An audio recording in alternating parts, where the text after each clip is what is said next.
Welcome to Bed Crime Stories podcast. I'm your host, T, and I hope you're having a great day. Dylan Round's mother, Candice Cooley, has been critical of the Box Elder Sheriff's Office since pretty much day one that she learned of her son's disappearance. She restated her sentiments toward Box Elder in a recent interview with reporter Marcus Ortiz of Channel 4 News. I get the feeling that I'm actually involved in this. Hear me out. You see, on August 8th of 2022, I wrote to NAMUS, that's the National Database of Missing and Unidentified Persons in the United States. I wrote to them to ask about where the information about the key fob being brought back to Dylan's trailer by an unknown person came from, and that would be the key fob that was to Dylan's Ford F-150 truck. I spelled out the confusion there's been in the true crime community about this key fob. Was it found? Wasn't it found? Here is exactly what I said, and I'm going to include my email in this video so that you can see it. Now note that NAMUS never got back to me. However, last week I noticed that they, NAMUS, had removed that information from Dylan's entry in their database. I even talked about this in a video I made last week. So here's what I wrote to NAMUS on August 8th. I wrote, "Hello. I'm a YouTuber with a channel called Bed Crime Stories Podcast.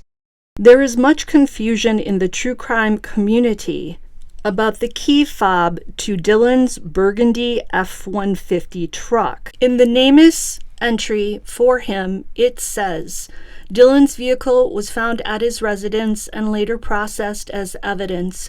The truck was locked and the key fob was missing. However, the key fob was brought back and placed in the residence by an unknown person." So then I asked NAMUS, can you confirm that part about the key fob being brought back to Dylan's trailer by an unknown person? It would stop a lot of needless speculation. Or, if the info in NAMUS is wrong, can you see that it gets corrected? We are all so confused by this key fob. Was it really found? Who found it? When was it found? Did the grandparents bring a key fob for the truck from Idaho? And is Dylan's key fob still missing? Sadly, Dylan's mother has contradicted herself about the key fob several times. And then I said thank you, and I included my name. Well, now Candice Cooley has released a note that she received from the Box Elder Sheriff's Department about that NAMUS entry and that verbiage about the key fob. Here is what Box Elder wrote to Cooley, and I'll include this note as well in this video. It says, "Candice, I was under the impression Ross was going to call you and explain. NAMUS is another tool law enforcement uses to help locate missing persons, like NCIC or VICAP. The detective who entered it thought there was a part for only law enforcement. Obviously, it was all put out. It was modified yesterday to remove the walking verbiage and the part about the fob. It has been corrected. I don't know if they immediately change it or if it takes a day or two." So that's the end of the note as far as I can read it. Now, I suspect NAMUS called Cooley after I wrote to them, and then she called the Box Elder Sheriff's Office to let them have it for putting that information about the key fob in a public forum. It appears that the Box Elder detective mistakenly put that key fob info in a public section of NAMUS instead of in a section that was supposed to be accessible only by law enforcement. So Box Elder did mess up, and I think I'm the one who inadvertently made the mistake known to both NAMUS, Box Elder, and Candice Cooley. I'm taking credit for this because I received a call yesterday from the Box Elder lead detective Zach Moore. Now, I didn't answer the phone because I was recording, but I did get a voicemail asking me to call him back, and it was Detective Zach Moore on the call. I've since called him back twice and left my name and number. He hasn't called me back yet. So here's what Candice said to reporter Marcos Ortiz. According to the mother of Dylan Rounds, the search warrant on Monday was just another example of her frustration with the Box Elder County Sheriff's Office.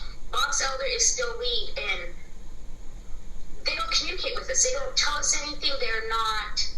We have no clue. Her son, Dylan Rounds, disappeared Memorial Day weekend. There's been no signs of his whereabouts. His boots were found on his property, and his pickup truck was also discovered. It was power washed, leaving no trace of anything inside.